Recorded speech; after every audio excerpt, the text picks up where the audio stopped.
Washington's primary election is coming up tomorrow. You have until 8 o'clock tomorrow night to turn in those ballots. So a lot is at stake in this primary, particularly for Seattle, which is dealing with worsening crises around homelessness, crime, mental health. So we do want to take a look at a few key races this morning, including more than a dozen candidates that are running for mayor of Seattle after current mayor Jenny Durkan announced she would not seek re-election.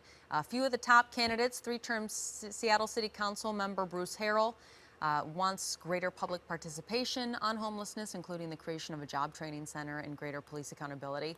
City Council President Lorena Gonzalez wanting to strengthen the city's economy, reform police activity, address homelessness. And Colleen Echohawk, executive director of the nonprofit Chief Seattle Club, known for her work on homeless advocacy, also wants to increase education and access to politics at City Hall.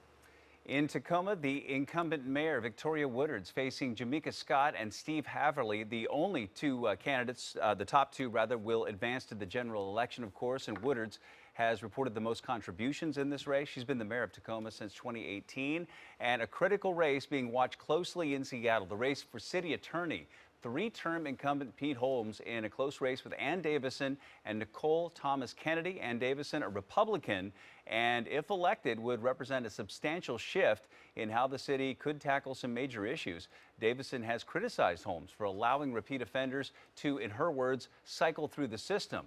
On the more progressive side, Thomas Kennedy says criminal crackdowns don't help solve public safety issues, and Holmes says he has the experience needed in a critical time, saying now is not the time for an untested voice. So as we track the 320 local races across our state, look at this. We're learning only 14% of ballots have been returned so far among registered voters statewide.